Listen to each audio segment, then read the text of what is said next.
Hello everyone, my self आकाश और आपका फिर से स्वागत है एक नई वीडियो में जिसका टॉपिक है प्रिंसिपल्स ऑफ अकाउंटिंग। हमने अकाउंटिंग की बेसिक जो हिस्ट्री थी वो पता कर ली थी, अकाउंटिंग का मतलब क्या होता है वो हमने जान लिया था और लास्ट वीडियो में हमने कुछ इम्पॉर्टेंट टर्म्स जिनके बिना आगे बढ़ा नहीं जा सकता वो हमने सीख लिए थे। आज हम एक कदम और आगे बढ़ रहे हैं और हम बात करने जा रहे हैं अकाउंटिंग में कुछ प्रिंसिपल्स फॉलो किए जाते हैं, उनकी आज हम बात करने जा रहे हैं। तो जब मानव प्राचीन काल में आपस में लेन देन करते थे तो वो उस समय पर अपनी व्यवस्था के हिसाब से अपना जो भी है लेन देन लिखा करते थे या फिर उन्हें कहीं पर अंकित किया करते थे। ठीक है, जैसे जैसे समय बीतता गया उनमें उनमें जो विधियां थी, जो मेथड्स थे अकाउंटिंग के, जहाँ किस तरीके से रिकॉर्ड रखा जाना है उसमें चेंज होता चला गया। अगर हम मॉडर्न हिस्ट्री की बात करें यानी 18वीं शताब्दी या उसके बाद के टाइम की बात करें तो उस समय पर पूरे विश्व स्तर पर जो उद्योग है, इंडस्ट्रीज़ है, बिजनेस हैं, वो काफ़ी बढ़ने लग गए थे। और जहाँ जहाँ उद्योग थे, जहाँ बिजनेस हो रहे थे, वहाँ वहाँ पर हमें अकाउंटिंग करने की नीड पड़ रही थी, क्योंकि इतने सारे ट्रांजैक्शन का हिसाब किताब तो रखना ही था, वरना जो इन्फॉर्मेशन थी वो मिस इन्फॉर्मेशन में कन्वर्ट हो जाती है, हमें पता नहीं पड़ पाता कि हमारी एक्चुअल बिजनेस की कंडीशन क्या है। तो उस समय क्या होता था कि अलग अलग बिजनेस वाले, अलग अलग बिजनेस हाउसेस क्या करते थे, अपनी सुविधा के अनुसार अपने रिकॉर्ड्स को रखा करते थे। अगर किसी को अच्छा लगा कि मैं मेरे अकाउंटिंग रिकॉर्ड्स में इस तरीके से लिखूंगा तो वो अपना तरीका फॉलो करता था। किसी दूसरे बिजनेस वाले को लगा कि नहीं, मैं ये वाला तरीका नहीं लूँगा, मेरे को तो ये तरीका, दूसरा तरीका अच्छा लग रहा है, मैं इस तरीके से लिखा करूँगा, तो उसने उस तरीके को फॉलो किया। लेकिन फिर क्या हुआ धीरे धीरे कि जब ग्लोबली पूरा और ज़्यादा एक्सपेंशन होता गया तो सबने एक निर्णय लिया या सबने ऐसा सहमति इस बात पर जताई कि भाई ये जो नियम है, अकाउंटिंग के रिकॉर्ड्स रखने के जो नियम हैं, ये हर जगह पर लगभग समान ही होने चाहिए, हर जगह पर एक जैसा ही नियम होना चाहिए। तो शुरुआत में क्या हुआ, धीरे धीरे लोगों ने एक जैसे नियम रखने चालू करे कि भाई चलो ठीक है, हमको हमारे अकाउंट रहते हैं ऐसे हैं, आपके अकाउंट ऐसे हैं, तो दिक्कत होती है काफ़ी मैच करने में। अगर हम कभी देखें कि हमारे बिज़नेस की क्या स्थिति है, आपके बिज़नेस की क्या स्थिति है, तो दोनों में अकाउंटिंग रिकॉर्ड्स रखने के तरीके अलग अलग हैं, तो दोनों को कंपेयर नहीं किया जा सकता है। तो एक काम करते हैं, हम कुछ कॉमन सेट बना लेते हैं कि हमें इसी तरीके से अकाउंटिंग करनी है। तो जो ये कॉमन सेट बनाए गए ना, शुरुआत में इन्हीं के बेस पर अकाउंटिंग होती थी और इन्हें कहा गया generally accepted accounting principle, GAAP। GAAP यानी जनरली एक्सेप्टेड अकाउंटिंग प्रिंसिपल, ये फुल फॉर्म आपको याद होनी चाहिए। और जब भी आप प्रिंसिपल ऑफ अकाउंटिंग की थ्योरी लिखोगे तो उसमें इस गैप का रोल रहेगा, इसको आप लिखोगे तो आपका इंप्रेशन अच्छा पड़ेगा। तो जो गैप थे वो क्या थे, वो लोगों के द्वारा आपसी समझ से क्रिएट किए गए प्रिंसिपल्स थे, कुछ रूल्स थे या फिर कुछ नियम थे जिनका पालन लगभग लगभग सभी लोग धीरे धीरे करने लग गए थे। AICPA यानी कि American institute of certified public accountants ने जो प्रिंसिपल वर्ड है उसकी क्या डेफिनेशन दी है ये मैंने लिखी है। इन्होंने प्रिंसिपल वर्ड के लिए कहा है कि a general law or rule adopted or professed as a guide to action, a settled ground or basis of conduct or practice. ये इन्होंने डेफिनेशन दी है किसकी, प्रिंसिपल की। तो ये डेफिनेशन कहना चाह रही है कि जो प्रिंसिपल्स हैं वो सबके लिए एक कॉमन ग्राउंड क्रिएट कर देती है कि आप आइए और इस तरीके से इन रूल्स को फॉलो करते हुए अपने अकाउंटिंग रिकॉर्ड्स को रखिए। ये बात कह रही है ये प्रिंसिपल की डेफिनेशन। अब इसके बाद में हम समझते हैं कि हमारे अकाउंटिंग प्रिंसिपल्स कितने हैं। तो प्रेजेंट की बात करें तो हमारे 13 अकाउंटिंग प्रिंसिपल्स हैं, जिनमें पहले कहा जाता था कि 9 अकाउंटिंग कंसेप्ट्स हैं और 4 अकाउंटिंग कन्वेंशंस हैं। लेकिन अब उन 9 + 4 9 + 4 करके 13 अकाउंटिंग कंसेप्ट्स हमारे पास में या फिर अकाउंटिंग प्रिंसिपल्स हमारे पास में हैं और अब हम उन्हें आगे समझते हैं।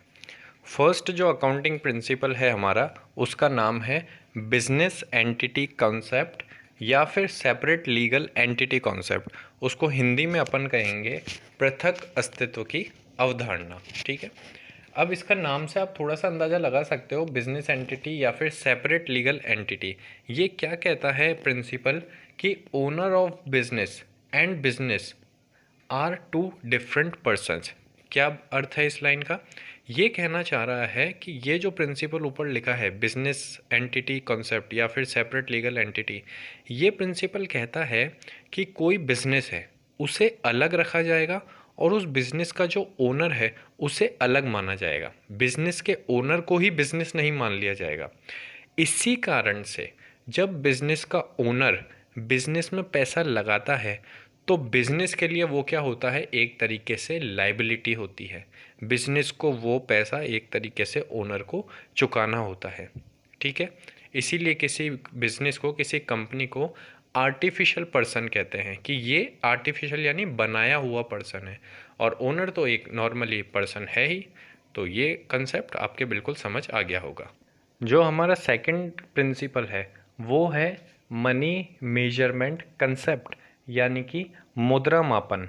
नाम को पढ़कर हम समझ सकते हैं कि जिसका मनी में मेजर कर सकें, और आगे भी मैंने वही लिखा है, only those transactions which can be expressed in terms of money. अगर आपने पहले वाली वीडियो मेरी देखी है जहाँ पर बेसिक अकाउंटिंग से रिलेटेड उसकी हिस्ट्री बताई गई थी, वहाँ पर मैंने बताया था कि अकाउंटिंग में वो इवेंट्स आते हैं जो कि इकोनॉमिक हों, और इकोनॉमिक का मतलब क्या होता है, जिन्हें हम पैसे में माप सकें। मैंने वहाँ पर एक एग्जांपल दिया था कि अगर आपने आपके बिजनेस में एक मैनेजर कोई अपॉइंटमेंट करी है, तो ये एक इवेंट हुआ है, लेकिन इसमें अपन कुछ पैसा या फिर मनी इसमें कहीं नहीं आ रही है, इसीलिए इस चीज़ की रिकॉर्डिंग नहीं की जा सकती है। इसके अलावा अगर इसी जगह हम ये चीज़ ले लें कि उसी मैनेजर को हमने 10 या 15 हज़ार रुपये सैलरी दी है, तो यहाँ पर मनी में हम उसको काउंट कर सकते हैं। तो अकाउंटिंग रिकॉर्ड किसकी की जाएगी, जो 15 हज़ार वाला ट्रांजैक्शन है उसकी। जो मैनेजर की अपॉइंटमेंट करी है ना, उसका तो कुछ हम कर ही नहीं सकते हैं। तो ये वाला जो कंसेप्ट है या प्रिंसिपल है, ये यही कहता है कि भाई जो ट्रांजैक्शन हम मनी में मेजर कर सकते हैं, उसे जिसे हम मुद्रा में माप सकते हैं, केवल और केवल वही ट्रांजैक्शंस हमारी बुक्स ऑफ अकाउंट में आने चाहिए। थर्ड कॉन्सेप्ट जो है हमारा वो है गोइंग कंसर्न कॉन्सेप्ट, यानी कि सतत व्यापार का सिद्धांत। ये क्या कहता है, देखिए आप एक जनरली एक बात सोचिए कि आज अगर हमने कोई बिज़नेस स्टार्ट किया है, तो हमारा उस बिज़नेस को स्टार्ट करने के पीछे क्या मोटिव होगा। हमारा ये मोटिव तो कतई नहीं होगा कि हम आज बिज़नेस स्टार्ट कर रहे हैं, कुछ महीने बाद बंद कर देंगे। नहीं, जब भी हम या कोई भी इंसान अपना बिजनेस चालू करता है तो वो उसमें बहुत सारा पैसा लगाता है, अपने एफर्ट्स लगाता है, तो उसका पर्पस उसके पीछे यही होता है कि मुझे इस बिज़नेस को बहुत ही लंबे समय तक चलाना है। मतलब अनंत काल जब तक ये चलता जाए, जब तक ही मुझे ये बिज़नेस चलाना है। मेरे बच्चे भी यही बिज़नेस चलाएंगे, उनके बच्चे भी यही बिज़नेस चलाएंगे। नॉर्मली इसी तरीके की टेंडेंसी लेकर इंसान चलता है। तो ये वाला कंसेप्ट क्या कहता है, इस कंसेप्ट के according a business firm would continue to carry out its operations indefinitely or for a long period of time।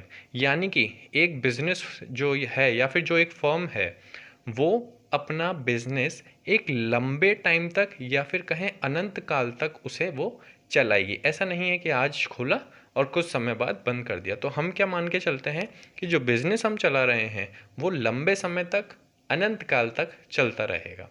और इसी कारण से, इसी कंसेप्ट के कारण से, जो पिछली वीडियो में हमने एसेट्स के क्लासिफिकेशन देखे थे, एक पढ़ी थी करंट एसेट्स और दूसरी पढ़ी थी नॉन करंट एसेट्स।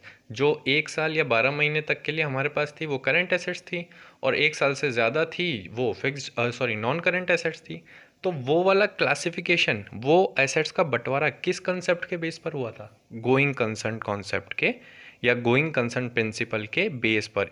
नेक्स्ट जो फोर्थ नंबर का हमारा कॉन्सेप्ट या प्रिंसिपल है वो है अकाउंटिंग पीरियड कॉन्सेप्ट। देखिए हम शुरू से बात कर रहे हैं कि हम अकाउंटिंग करते हैं तो हम किस लिए करते हैं। हमारा मेन मोटिव होता है कि हमें एक स्पेसिफिक टाइम पीरियड में कितना प्रॉफिट हुआ है या कितना लॉस हुआ है, कितना लाभ हुआ है या कितनी हानि हुई है, उसका हमें पता पड़ जाए। ठीक है, अब जो अभी जो मैंने बात कही है उसमें मैंने बीच में एक वर्ड का यूज़ किया कि एक स्पेसिफिक टाइम में। देखिए, अगर हम आज कोई बिज़नेस ओपन किया, आज हमने अकाउंटिंग चालू कर दी, अब हम अकाउंटिंग करे ही जा रहे करे ही जा रहे, जो भी हम लेन-देन लिख रहे हैं वो हम केवल सीधे जो भी काम हुआ उसको लिखते जा रहे हैं, तो हम प्रॉफ़िट या फिर लॉस का कब पता चलाएँगे, ठीक है? तो इसके लिए क्या किया गया, इसके लिए ऐसे नॉर्म्स बनाए गए कि भई आप 1 साल मतलब 1 साल का टाइम पीरियड लेकर उसकी अकाउंटिंग करो पहले। जैसे कि जनवरी में मान लीजिए साल शुरू हुआ, जनवरी में आपने अकाउंटिंग करना चालू कर दी। अब 1 साल पूरा कब हो जाएगा? दिसंबर में। तो दिसंबर में आप क्या कर दोगे, अपना जो भी बुक्स हैं वो बंद कर दोगे और फिर पता करोगे कि मेरा कितना प्रॉफिट हुआ, कितना लॉस हुआ। तो वो उस अकाउंटिंग पीरियड का, उस 1 साल का प्रॉफिट या फिर लॉस निकल कर वहाँ पर आ जाएगा। तो ये जो प्रॉफिट और लॉस है, ये निकालने के लिए हमको एक स्पेसिफिक टाइम पीरियड चाहिए था, जो कि फिक्स किया गया 1 साल का। और नॉर्मली या फिर मैं कहूँ जनरली जितनी भी संस्थाएं हैं, वहाँ पर ये जो अकाउंटिंग पीरियड है, ये चलता है आपका 1 अप्रैल से लेकर 31 मार्च तक। जैसे अभी 2022 चल रहा है, तो अभी जो अकाउंटिंग ईयर चल रहा है वो 1 अप्रैल 2022 को स्टार्ट हुआ था और वो एंड कब होगा? अगली साल की 31 मार्च को। यानी 1 अप्रैल 2022 से स्टार्ट होकर 31 मार्च 2023 तक का एक अकाउंटिंग पीरियड होगा। हम इस 1 साल के रिकॉर्ड्स को एक साथ बनाएंगे और जैसे ही 31 मार्च आ जाएगी, हम उन रिकॉर्ड्स को बंद कर देंगे, जो भी फाइनल हमारा स्टेटमेंट बनता होगा वो बना लेंगे और हम प्रॉफिट और लॉस का पता कर लेंगे कि हाँ, इस 1 साल में हमको फाइनली जो प्रॉफिट हुआ है या फाइनली जो लॉस हुआ है वो इतना हुआ है। तो अकाउंटिंग पीरियड कंसेप्ट क्या कहता है कि ये concept refers to the span of time, एक टाइम के स्पैम को डिनोट करता है ये, at the end of which, जिसके एंड में the financial statements are prepared. और फाइनेंशियल स्टेटमेंट बनाने का मोटिव क्या होता है? एक्यूरेट प्रॉफिट या लॉस पता करना। तो अकाउंटिंग पीरियड क्या है? सबसे पहले तो आप ये ध्यान रखिए, 1 साल का टाइम पीरियड होता है। अब वो जनवरी से दिसंबर नहीं है, आप ये मानकर चल रही कि हर जगह आपको वो टाइम पीरियड कब कब से कब तक मिलेगा? 1 अप्रैल 2022 चल रहा है अभी, तो 2022 से अगली साल का 31 मार्च। आपसे 2 मार्क्स में या किसी भी छोटे से क्वेश्चन के रूप में पूछा जा सकता है कि अकाउंटिंग पीरियड से आप क्या समझते हो, तो आप सीधे कह सकते हो कि भाई 12 मंथ्स का एक टाइम पीरियड जिसके लिए हम अकाउंटिंग करते हैं वो हमारा अकाउंटिंग पीरियड कहलाता है। जनरली जो ये अकाउंटिंग ईयर है ये स्टार्ट होता है 1 अप्रैल से और एंड होता है नेक्स्ट ईयर के 31 मार्च पर। नेक्स्ट जो हमारा प्रिंसिपल है वो है कॉस्ट कंसेप्ट। ये कंसेप्ट क्या कहता है कि जब भी आप कोई एसेट्स परचेज करते हो और उसकी एंट्री करते हो आप अपने रिकॉर्ड्स में, ठीक है, आपने जो भी रिकॉर्ड्स बना रखे हैं उसमें उस एसेट को परचेज करने की आप एंट्री करते हो। तो जब आप एंट्री करते हो ना, तो उस पर प्राइस कौन सा लिखोगे? आप वो प्राइस लिखोगे जितने प्राइस में आपने वो एसेट्स को ख़रीदा है। उसके साथ ही अगर आपने उस पर कुछ एक्स्ट्रा एक्सपेंसेस कर दिए हैं, जैसे कि आपने किसी शॉप से कोई भी एसेट्स, मान लीजिए कोई एक मशीन खरीदी, वो हमारे लिए एसेट्स है, उसे आपने ख़रीदा 1 लाख रुपए में। अब उसे उस शॉप से आपके बिजनेस तक लाने में आपने मान लीजिए 2,000 रुपये का भाड़ा दिया, फ्रेट दे दिया 2,000 रुपये का। इसके अलावा आपने क्या किया? 2 मज़दूर भी आपने लगाए जिनको 500-500 रुपये दिए आपने कि भाई तुम आओ इस मशीन को उतरवाओ। आपने एक इंजीनियर को बुलवाया, उस इंजीनियर ने क्या किया उसने लिया आपसे 5,000 रुपये। और किस लिए लिए? कि भाई इस मशीन को मैं आपके बिज़नेस में लगा के आपको दूंगा। तो इस तरीके से जो हमारा टोटल खर्चा हुआ वो 1 लाख रुपए की तो मशीन पड़ी, 2,000 रुपये हमने आने जाने का भाड़ा दिया, 500-500 रुपये यानी 1,000 रुपये हमने उन वर्कर्स को दिए और 5,000 रुपये हमने इंजीनियर को दिए। यानी जो टोटल हमने उस एसेट्स को लाकर अपने बिजनेस में लगाया, उसका जो टोटल खर्चा हुआ वो हुआ हमारा 1 लाख प्लस 2,000 प्लस 1,000, 1,03,000 और 5,000, 1,08,000 रुपये हुआ। तो आप जो अपनी अकाउंट्स में रिकॉर्ड में जो एंट्री करोगे वो 1 लाख रुपए की नहीं करोगे, क्योंकि 1 लाख में आपको लग रहा है कि हमने खरीदा तो 1 लाख में है, लेकिन नहीं, कॉस्ट कंसेप्ट यही कहता है कि आप कितने रुपए से एंट्री करोगे जो कि फाइनल तक आपके खर्चा हो गया है। यानी फाइनल यानी जो वो एसेट जो खरीदी है उसको बिजनेस में लाने तक जो टोटल खर्चा हुआ है वो सारा जुड़कर फिर आप उसको अपनी बुक्स में एंटर करोगे। तो इसलिए मैंने यहाँ पर लिखा है कि जो एसेट्स है should be entered in the books at purchase price plus additional cost, यानी जो मैंने एग्जांपल दिया उसके हिसाब से जो हमारे एंट्री होगी वो 1,08,000 रुपये की एंट्री होगी। आई होप ये क्लियर होगा पॉइंट आपके। ये जो प्रिंसिपल है कॉस्ट कंसेप्ट, इसी को अपन कहते हैं हिस्टोरिक कॉस्ट कंसेप्ट। क्योंकि मान लीजिए हमने आज परचेज करी है कोई एसेट्स, ठीक है, 1 साल बाद हम जो हमारे अकाउंट्स में उसकी वैल्यू दिखाई जा रही होगी वो 1 साल पुरानी दिखाई जा रही होगी, ठीक है, इसलिए इसको कहते हैं हिस्टोरिकल कॉस्ट कंसेप्ट।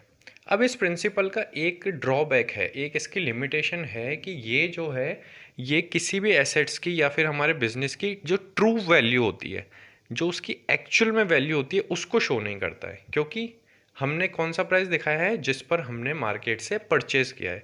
हो सकता है 6 महीने बाद इस मशीन की डिमांड बहुत ज़्यादा बढ़ जाए, इसका प्राइस मार्केट में बहुत ज़्यादा अप हो जाए, लेकिन फिर भी हम हमारे रिकॉर्ड्स में तो क्या दिखाएंगे कि हमारी मशीन की वैल्यू इतने रुपए की है, क्योंकि हमने इतने रुपए देकर उसको खरीदा है, ठीक है। तो ये एक इसका ड्रॉबैक है। जो नेक्स्ट हमारा प्रिंसिपल है वो है ड्यूअल एस्पेक्ट कॉन्सेप्ट, यानी इसको हिंदी में कहते हैं द्विपक्षीय अवधारणा। ये कॉन्सेप्ट क्या कहता है, ड्यूअल एस्पेक्ट, ये कॉन्सेप्ट या फिर ये प्रिंसिपल कहता है, इसको अपन चाहें तो कॉन्सेप्ट कह सकते हैं, चाहे अपन इसको प्रिंसिपल कह सकते हैं, ठीक है। तो आप कंफ्यूज नहीं हो कि मैंने कहीं पर प्रिंसिपल लगाया है, कहीं पर मैंने कॉन्सेप्ट लिख दिया है, ठीक है। ये तो बस पढ़ाते टाइम जो मेरे मन में आया वो मैंने लिख दिया। आप चाहो तो कॉन्सेप्ट लिख सकते हो, आप चाहो तो इसकी जगह प्रिंसिपल लिख सकते हो, ठीक है। तो ड्यूअल एस्पेक्ट कॉन्सेप्ट या फिर ड्यूअल एस्पेक्ट प्रिंसिपल क्या कहता है, ये कहता है कि भाई एक जो भी ट्रांजैक्शन होता है वो बिजनेस में 2 चीज़ों को अफेक्ट करता है, ठीक है। कोई भी ट्रांजैक्शन हुआ वो 2 चीज़ों को, और जिसे हम अकाउंटिंग की भाषा में कहते हैं 2 अकाउंट्स को इफेक्ट करता है, ठीक है। और जो अपन का बेस है अकाउंटिंग का, डबल अकाउंटिंग सिस्टम, वो यही चीज़ है। तो ये वाला जो ड्यूअल एस्पेक्ट कॉन्सेप्ट है ये आपको सेम बात कहता है कि एवरी ट्रांजैक्शन हैज़ 2 इफेक्ट्स। कोई भी अगर आप ट्रांजैक्शन करते हो, अब ट्रांजैक्शन का मतलब क्या होता है, कुछ भी चीज़, चाहे आप बिजनेस में कुछ चीज़ खरीद रहे हो, कुछ चीज़ बेच रहे हो, किसी को पैसा दे रहे हो, किसी से पैसा ले रहे हो, ये सारी चीज़ें एक तरीके से हमारे लिए ट्रांजैक्शन होती हैं। तो कोई भी ट्रांजैक्शन हो उसमें कम से कम 2 पार्टियां इन्वॉल्व होंगी, और वो 2 जो होंगे पार्टीज, उन पर अपना अलग अलग इफेक्ट पड़ेगा। इसीलिए कहा गया है एवरी ट्रांजैक्शन हैज़ 2 इफेक्ट्स, और आगे मैंने लिखा है एटलीस्ट कम से कम 2 अकाउंट शुड बी इन्वॉल्व, कम से कम 2 अकाउंट जो है ना वो उसमें इन्वॉल्व होंगे। अब क्या मतलब है इस लाइन का, ये पूरी चीज़ को आप एक प्रैक्टिकल एग्जाम्पल से समझिए। हमने क्या किया, 5,000 रुपये में हमारा गुड्स बेचा है किसी को, इस पूरी ट्रांजैक्शन में, यानी 5,000 रुपये में गुड्स बेच दिया, सेल कर दिया। यहाँ पर 2 अफेक्ट हुए हैं। पहला होगा 5,000 रुपये कैश, हमने बेचा है तो हमारे पास 5,000 रुपये आए हैं, यानी पहली चीज़ जो अफेक्ट हुई वो हुई कैश, हमारे पास 5,000 रुपये कैश बढ़ गया। दूसरी चीज़ क्या हुई कि हमने गुड्स बेचा, यानी हमारे पास जितना गुड्स था उसमें से 5,000 रुपये का गुड्स अब कम हो गया। क्यों कम हो गया, क्योंकि वो हमने बेच दिया। तो ये एक ट्रांजैक्शन था कि 5,000 रुपये में गुड्स बेचा, इसने 2 चीज़ों को इफेक्ट किया, पहला कैश, क्योंकि कैश बढ़ गया हमको 5,000 रुपये मिले तो, और दूसरा गुड्स कम हो गया क्योंकि हमने उसको बेच दिया है किसी को। तो यही ये वाला कंसेप्ट इसी बात को बताता है। नेक्स्ट जो हमारा प्रिंसिपल है वो है रेवेन्यू रिकॉग्निशन प्रिंसिपल, या फिर जिसे रियलाइजेशन प्रिंसिपल भी कहते हैं। अब ये प्रिंसिपल क्या कहता है, ये कहता है कि transaction should be recorded only when it is realised, और ब्रैकेट में लिखा है नॉट नेसेसरी टू रिसीव। इस लाइन का क्या मतलब है, इस लाइन का मतलब ये है कि जब कोई ट्रांजैक्शन हमारे बिजनेस में हो जाता है और हमें पता पड़ गया कि यहाँ से हमें इनकम होगी, ये पता पड़ गया, ये जो लिखा है ना रियलाइज्ड, इस रियलाइज्ड का मतलब ये है कि हमें पता पड़ गया है कि इस ट्रांजैक्शन से हमें इनकम होगी, भले बाद में हो, लेकिन पता पड़ गया है कि हाँ इस ट्रांजैक्शन से हमें इनकम होगी, तो उसे हमें अपने रिकॉर्ड्स में एंटर कर लेना चाहिए, ठीक है। आगे मैंने लिखा है नॉट नेसेसरी टू रिसीव, ज़रूरी नहीं है कि वो प्रॉफिट अभी हमें मिला ही हो, वहाँ से पैसा आ ही गया हो, लेकिन जिस दिन हमें पता पड़ गया कि हाँ ये जो काम हुआ है आगे जाकर इससे हमें इतना पैसा मिल जाएगा, तो हमें उसी समय पर, जिस समय पर हमें पता पड़ गया कि हाँ ये पैसा हमें मिलेगा, यानी जिस समय पर रियलाइज़ हो गया उसी समय पर आपको उस चीज़ को अपनी बुक्स में एंटर कर लेना है। इसे मैं एक एग्जाम्पल के थ्रू आपको और समझाता हूँ। देखिए यहाँ पर मैंने लिखा है कि आप सपोज़ करिए कि आपने सेल्स करी है, सेल्स मतलब आपने कोई माल बेचा है। अब वो आपने दो तरीके से बेचा है। पहला तो मैंने लिखा है कैश सेल्स। कैश सेल्स मतलब हमने बेचा और तुरंत का तुरंत हमको वहाँ से पैसा मिल गया, यानी नकद में जो बिक्री करी है कैश सेल्स, वो हुई है हमारी 10,000 रुपये की। क्रेडिट सेल करिए हमने। अब क्रेडिट सेल आपके सामने नया वर्ड आया है जो 11th के स्टूडेंट्स हैं। क्रेडिट सेल्स यानी कि क्रेडिट का मतलब होता है एक तरीके से उधार, यानी जो हमने नगद में सेल करी, जिसके पैसे हैंड टू हैंड मिल गए, वो तो हो गई हमारी कैश सेल्स। लेकिन जिसके पैसे हमें मिले नहीं हैं, बाद में मिलेंगे, उस सेल्स को हम कहते हैं क्रेडिट सेल्स, यानी उधार वाली बिक्री। ठीक है। अब यहाँ पर आप ये देखिए कि क्रेडिट सेल 5,000 रुपये की हुई है। ये 5,000 रुपये हमने जब सेल करी तब हमें मिले नहीं हैं, लेकिन उसी समय हमें पता पड़ गया कि ये आगे जाकर 5,000 रुपये हमें मिलेंगे। यानी ये 5,000 रुपये की जो हमारी इनकम है, भाई सेल करी तो हमको पैसा मिलेगा, तो इनकम हुई हमारी। तो ये जो 5,000 रुपये की इनकम है ये हमारी रियलाइज़ हो गई थी, तो इसे हमें अपनी बुक्स में रिकॉर्ड कर लेना चाहिए। तो फिर हम क्या करेंगे, हम जो टोटल सेल्स लेंगे वो लेंगे 10,000 प्लस 5,000 यानी 15,000, और मेरे एक्सपेंस है 6,000। तो अगर अब मुझे प्रॉफिट निकालना है तो मैं क्या करूँगा, टोटल सेल्स में से ये जो 15,000 है इसमें से जो भी खर्चे हुए हैं उनको माइनस कर दूंगा और मेरा प्रॉफिट निकल कर आ जाएगा। यहाँ पर आप ये वाला काम नहीं कर सकते कि भाई कैश सेल्स है 10,000, मुझे तो केवल 10,000 रुपये तो मिले अभी तक, तो केवल यहाँ पे 10,000 लिखो सर। ऐसा काम नहीं हो सकता है, क्योंकि हमारा कंसेप्ट क्या कहता है कि जब आपको पता पड़ गया कि कोई इनकम आपको फिक्स है, ये कि ये मिलेगा ही मिलेगा अमाउंट, ये आगे जाकर आपको मिलेगा, यानी कि ये 5,000 रुपये रियलाइज्ड हो चुके हैं, तो आपको इसे अपनी बुक में एंटर कर लेना चाहिए। इसीलिए जो मैं सेल्स लिखूंगा यहाँ पर, प्रॉफिट निकालने का फॉर्मूला क्या होता है, सेल्स में से एक्सपेंस को माइनस करना है। तो सेल्स जो मैंने लिए वो मैंने 10,000 नहीं लेकर टोटल लिए 10 + 5 15,000। ठीक है, और उसमें 6,000 माइनस करके 9,000 रुपये मेरा प्रॉफिट आ गया। तो ये वाली बात कहता है रेवेन्यू रिकॉग्निशन या फिर रियलाइजेशन का कॉन्सेप्ट। नेक्स्ट जो हमारा प्रिंसिपल है वो है मैचिंग कंसेप्ट। मैचिंग कंसेप्ट या फिर मैचिंग प्रिंसिपल, ये कहता है मैच करना। अब मैच करना कैसे, ये प्रिंसिपल या फिर ये कंसेप्ट कहता है कि expenses incurred in an accounting period should be matched with revenues during that period. क्या मतलब है इस लाइन का, इस लाइन का ये मतलब है कि किसी भी एक टाइम पीरियड में, मान लीजिए हम एक महीने की बात कर रहे हैं, हम सितंबर मंथ की बात कर रहे हैं, आप ये मानिए, ठीक है। तो सितंबर महीने में हमारी जितनी भी इनकम हुई है वो मैच होनी चाहिए सितंबर मंथ में ही हुए हुए एक्सपेंसेस से, और उन दोनों को मैच कर कर ही हम प्रॉफिट या लॉस का पता करेंगे। ठीक है, थोड़ा सा कंफ्यूजिंग हुआ। इसके पहले जो हमने कंसेप्ट समझा था, कौन सा था, इसके पहले जो रेवेन्यू रिकॉग्निशन, ठीक है, उसमें हमने क्या समझा था कि जो हमको इनकम पता पड़ गया कि ये इनकम हमें होगी, यानी वो इनकम रियलाइज हो गई, उसे हम रिकॉर्ड कर लेते थे। ये वाला कंसेप्ट क्या कह रहा है कि आपको जब पता पड़ गया कि कोई एक्सपेंस है, वो एक्सपेंस होगा, इसी महीने का है, भले आप उसको अभी पे नहीं कर रहे हो, ठीक है। मान लीजिए आपने को रेंट देना है, इस महीने का किराया देना है, लेकिन आपने कहा भाई ले लियो तू, थोड़े 1-2 महीने रुक जा, बाद में ले लियो।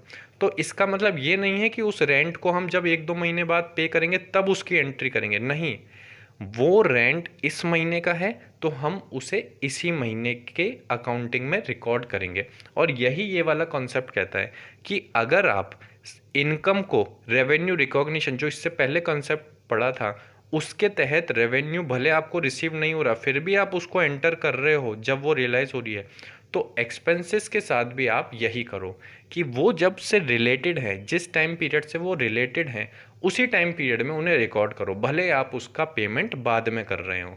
ठीक है, तो ये जो कंसेप्ट है ये रिलेटेड है बेसिकली एक्सपेंसेस से, कि जो हमारी इनकम्स हैं किसी भी टाइम पीरियड की, अपन एग्जांपल लेकर चल रहे हैं 1 मंथ का, ठीक है।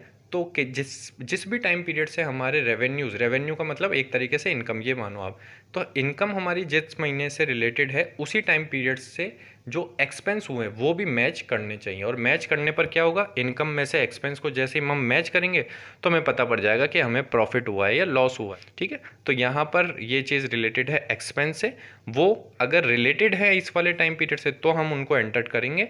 हम उसको ये वाली चीज़ नहीं देखेंगे कि वास्तव में हमने वो पे किया है या नहीं किया है, ठीक है। अब जो नेक्स्ट है हमारा वो है 9th नंबर का फुल डिस्क्लोजर कंसेप्ट। ये फुल डिस्क्लोजर कंसेप्ट या फिर फुल डिस्क्लोजर प्रिंसिपल क्या कहता है कि आपको अपने जो भी आप रिकॉर्ड्स बना रहे हो, जिसमें आप ट्रांजैक्शंस की अकाउंटिंग कर रहे हो, उसमें कोई भी ऐसा इम्पोर्टेंट या फिर कोई भी ऐसी इंफॉर्मेशन जो कि जानना ज़रूरी है और आपके बिजनेस से रिलेवेंट है, बिजनेस से रिलेटेड है, उसे आप छुपाओगे नहीं।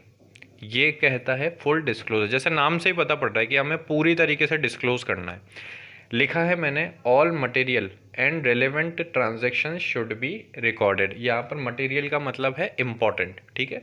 तो जितने भी इम्पॉर्टेंट हैं और साथ में रिलेवेंट होने चाहिए हमारे बिजनेस से, ऐसा नहीं आलतू फालतू की चीज़ें अपन रिकॉर्ड करने बैठ जाएं।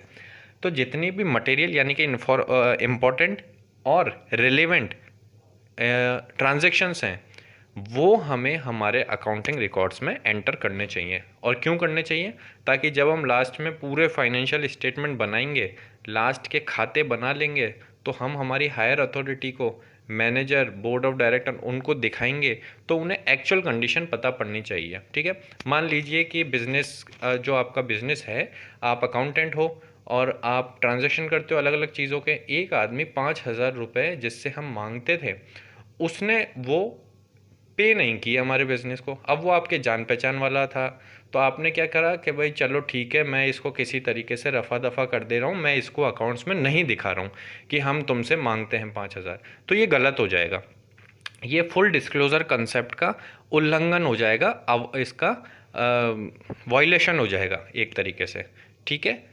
उससे क्या होगा कि जो मैनेजर हैं या फिर हमारी अथॉरिटी है या फिर जो कंपनी के मालिक हैं, उन्हें एक्चुअल में पता ही नहीं पड़ पाएगा कि भाई हम 5,000 रुपये इस आदमी से मांगते थे, वो इसमें ट्रांजैक्शन है ही नहीं। तो उन्हें पता कैसे पड़ेगा, आगे से वो कैसे सावधान होंगे, वो कैसे अपना एक्चुअल का स्थिति पता पड़ पाएगी उनको तो 5,000 का घपला हो गया एक तरीके से।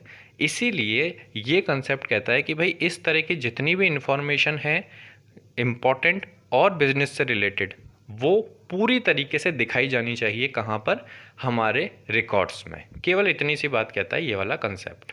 जो नेक्स्ट हमारा प्रिंसिपल या फिर कंसेप्ट है वो है कंसिस्टेंसी कंसेप्ट, जिसको हिंदी में कहेंगे समानुरूपता। कंसिस्टेंसी मतलब किसी काम में एक रूपता बनाए रखना, कंसिस्टेंट होना, कि कोई काम अगर आप इस तरीके से कर रहे हो या फिर इस रास्ते से जा रहे हो तो इसी रास्ते से जाओगे, ऐसे इधर नहीं चले जाओगे ना। तो कंसिस्टेंसी का मतलब अकाउंटिंग में क्या होता है कि जो अकाउंटिंग पॉलिसीज़ और मेथड्स आप आज अपना रहे हो, भविष्य में भी, फ्यूचर में भी आप वो ही अकाउंटिंग पॉलिसीज़ और मेथड्स को अपनाते हुए अपना काम करोगे। यहाँ मैंने लिखा भी है, business should adopt same kind of methods and accounting policies during different periods. यानी समय चेंज हो जाए लेकिन जो हमारे अकाउंटिंग करने के तरीके हैं उनमें चेंजेस नहीं होना चाहिए।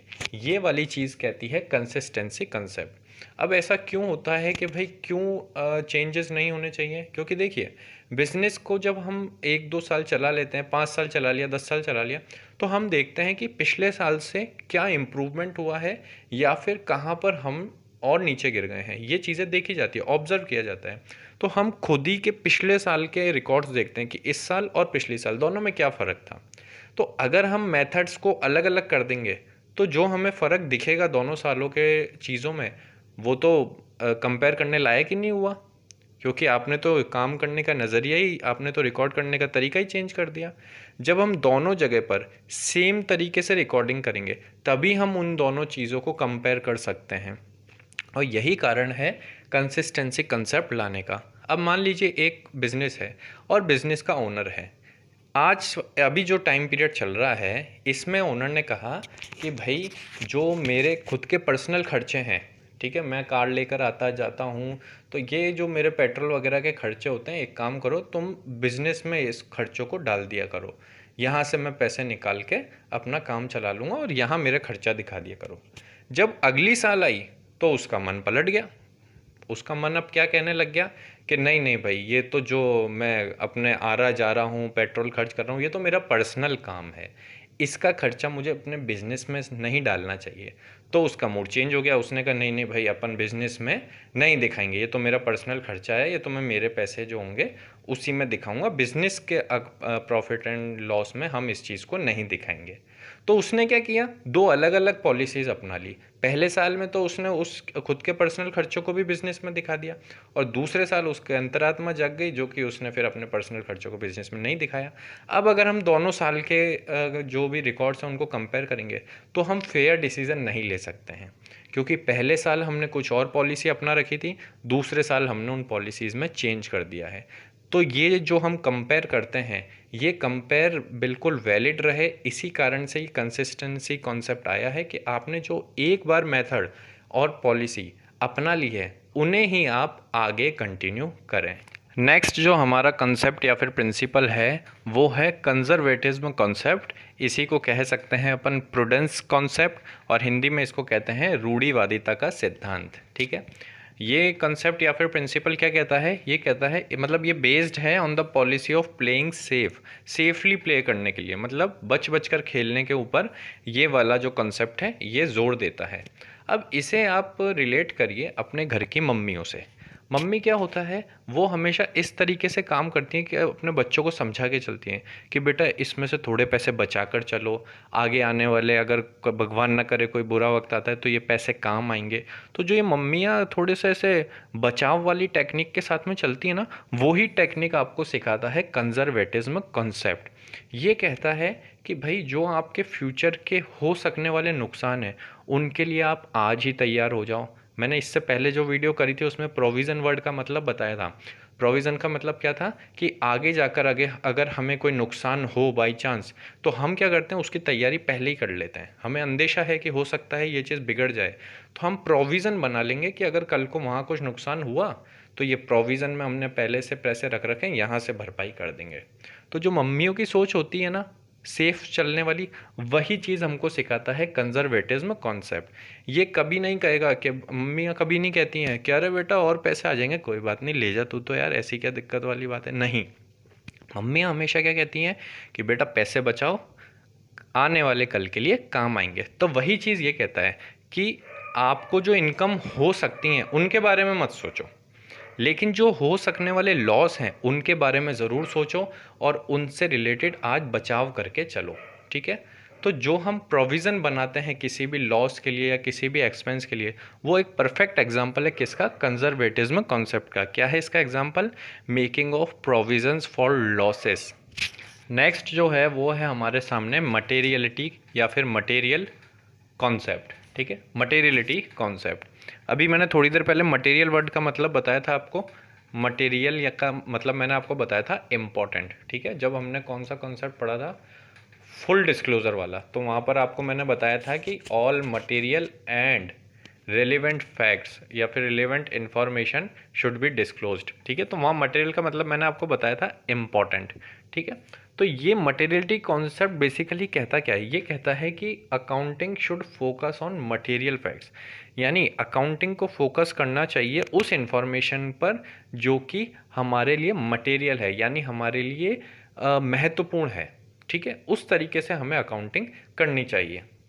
अब जैसे कुछ छोटी छोटी चीज़ें होती हैं जिसको अगर हम लिखें या नहीं लिखें वो बहुत ज़्यादा मैटर नहीं करती है। जैसे थोड़ी देर पहले मैं एक बात कर रहा था कि 5,000 रुपये हमारे कोई देने वाला था लेकिन उसने दिए नहीं और अकाउंटेंट ने भी उसको छुपा दिया, तो वो तो एक बहुत ही गंभीर मुद्दा है, उसे तो अकाउंटेंट को छुपाना ही नहीं चाहिए।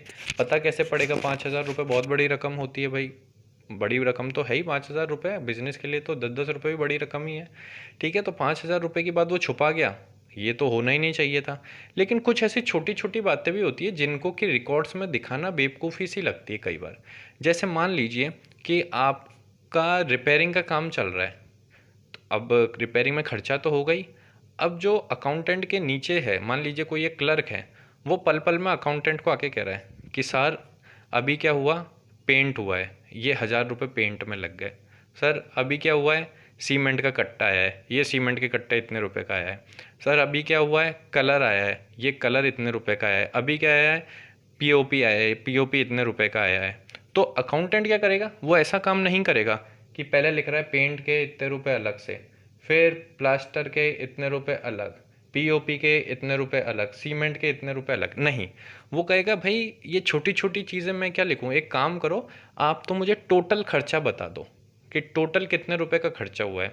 उसने कहा कि सर सारी चीज़ें अगर मैं उंगलियों पे गिन लूँ तो अपना 15,000 रुपये का खर्चा हो गया। तो वो क्या करेगा अकाउंटेंट, उन सारी चीज़ों को कंबाइंड करके रिपेयर नाम से 15,000 रुपये का खर्चा दिखा देगा। यानी कि वो जो 4-5 लाइनें घेरने वाली चीज़ें थी उनको समेट कर अकाउंटेंट ने केवल एक वर्ड रिपेयर वो नाम दे दिया और 15,000 रुपये लिख दिए। तो ये वाला चीज़ कहता है मटेरियलिटी कॉन्सेप्ट, क्योंकि हमें मेन मतलब तो अमाउंट से है। अब वो अलग अलग क्या दिखावें कि भाई प्लास्टर इतने का, सीमेंट इतने का, तो उसे हम एक तरीके से इग्नोर कर देते हैं। एक और एग्जांपल लीजिए कि अब बिजनेस है, एडमिनिस्ट्रेटिव वर्क होता है, तो पेंसिल, रबड़, पेपर इन सब की ज़रूरत होगी। तो अब ऐसा नहीं होता कि अकाउंटेंट लिख रहा है कि भाई पेपर की रिम आई इतने रुपए की, पेंसिलें आई इतने रुपए की, रबड़ आया इतने रुपए का, शार्पनर आया इतने रुपए का, पेन आया इतने रुपए का, फलाना आया इतने रुपए का। ऐसा नहीं लिखता। वो क्या करता है, वो देख लेता है अच्छा ये लगभग सारी चीज़ें कितने की, 10,000 रुपये की, तो वो लिख देता है अकाउंट्स में कि स्टेशनरी के 10,000 रुपये खर्च हुए हैं। यानी क्या किया उसने, इतनी अलग जो इन्फॉर्मेशन लिखने को थी उस सबको इग्नोर कर दिया और उनकी जगह एक वर्ड लिख दिया स्टेशनरी। तो कुल मिला के यही वाली चीज़ कहता है आपका मटेरियलिटी कॉन्सेप्ट कि जो आलतू फालतू की चीज़ें हैं उन्हें मत लिखो। जो हमारा लास्ट प्रिंसिपल है वो है ऑब्जेक्टिविटी कॉन्सेप्ट या फिर ऑब्जेक्टिविटी प्रिंसिपल, जिसको हिंदी में कहते हैं वस्तुनिष्ठता की संकल्पना। ये वाला प्रिंसिपल क्या कहता है, ये कहता है accounting transactions should be recorded in an objective manner free from the bias of accountants and others. यानी एक तरीके से ये मॉरलिटी वाली बात कर रहा है, नैतिक शिक्षा दे रहा है ये वाला प्रिंसिपल आपको। ये कह रहा है कि जो भी इंफॉर्मेशन रिकॉर्ड करी जाती हैं अकाउंटेंट के द्वारा, वो इंफॉर्मेशन एक तो ऑब्जेक्टिव रखना होना चाहिए। अब इसका क्या मतलब है कि वो मैनेजमेंट के काम में आ सके, इस तरीके से उसका प्रेजेंटेशन होना चाहिए, ठीक है, जो आगे मैनेजमेंट को डिसीजन लेने में हेल्प कर सके, उस तरीके से होना चाहिए। दूसरी चीज़, ये जो अकाउंटेंट होता है या कोई और लिपिक हो गया, क्लर्क हो गया, उनसे पक्षपात वाली चीज़ नहीं होनी चाहिए। जैसे मैंने आपको पहले एग्जांपल दिया था कि भाई 5,000 रुपये मांगता था बिजनेस किसी से, अब अकाउंटेंट का जान पहचान वाला था, उसकी नज़रों में 5,000 रुपये बड़ा नहीं होगा, तो अकाउंटेंट ने कहा चल ठीक है कोई बात नहीं, मैं इस ट्रांजैक्शन को नहीं दिखाऊंगा। तो ये नहीं होना चाहिए। अकाउंटिंग इन्फॉर्मेशन जैसी है उसी तरीके से आपको दिखानी चाहिए। आपको मतलब अकाउंटेंट को अपना ज़्यादा दिमाग यूज़ करते हुए चीज़ों के साथ छेड़खानी करके उनको नहीं दिखाना चाहिए, क्योंकि छेड़खानी करने से हो सकता है कि उसकी जो प्रॉपर व्यू जाना चाहिए मैनेजमेंट के पास, वो व्यू वहाँ पर नहीं जाए, ठीक है, जो एक्चुअल सिनेरियो बिजनेस का होना चाहिए वो वहाँ पर नहीं दिखे। इसीलिए ये वाला प्रिंसिपल ऑब्जेक्टिविटी कंसेप्ट ये कहता है कि ट्रांजैक्शंस को इस तरीके से रिकॉर्ड करिए कि जब मैनेजमेंट वो रिकॉर्ड देखे तो जो वो समझना चाहता है उन्हें समझ आ जाए। और दूसरी चीज़, इस पर किसी भी अकाउंटेंट या किसी और इंसान का इफ़ेक्ट नहीं आना चाहिए, उनका कोई बाइसनेस नहीं होनी चाहिए कि ये वाला ट्रांजैक्शन थोड़ा सा मैं इसमें अमाउंट बढ़ा के लिख देता हूँ, चलो मेरा कुछ फ़ायदा हो रहा है इसमें बढ़ा के लिख देता हूँ, ऐसा नहीं होना चाहिए। जो चीज़ है वो ही दिखाई जानी चाहिए। ये था आपका ऑब्जेक्टिविटी कॉन्सेप्ट। तो आज हमने ख़त्म किया है हमारा principles of accounting chapter. Theory के हिसाब से ये काफ़ी इंपॉर्टेंट चैप्टर है। ये जो 13 मैंने आपको कंसेप्ट्स बताए हैं या प्रिंसिपल्स बताए हैं, इन्हें आप ज़रूर अपने ध्यान में रखिएगा। एक दो बार इस चीज़ को रिवाइज़ करिएगा। आपकी बुक से भी आप लोग टैली कर सकते हो, मैंने तो काफ़ी छोटे वे में समझाने की कोशिश करी है आपको। लिखने के हिसाब का मटेरियल आप वहाँ से ले सकते हो, क्योंकि अपन को मेन तो समझना ही होता है। फिर आप उस चीज़ को अपनी लैंग्वेज में बनाकर लिखो, वही मेरे हिसाब से तो सबसे बेटर होता है। लेकिन वो लैंग्वेज किस तरीके की होनी चाहिए उसके लिए तो आपको टेक्स्ट बुक पढ़नी ही पड़ेगी, क्योंकि एक स्टैंडर्ड तो उसी से पता पड़ता है। लेकिन थैंक यू सो मच मेरे साथ बने रहने के लिए। आई होप ये वाली जो वीडियो है आपके लिए इन्फॉर्मेटिव रही होगी, आपको चीज़ें समझ आई होगी। कुछ कमी होगी तो आगे की वीडियोस में और सुधार करेंगे, और मिलते हैं आपसे जल्द एक नई वीडियो में जो कि नेक्स्ट किसी टॉपिक से रिलेटेड होगी। Thank you.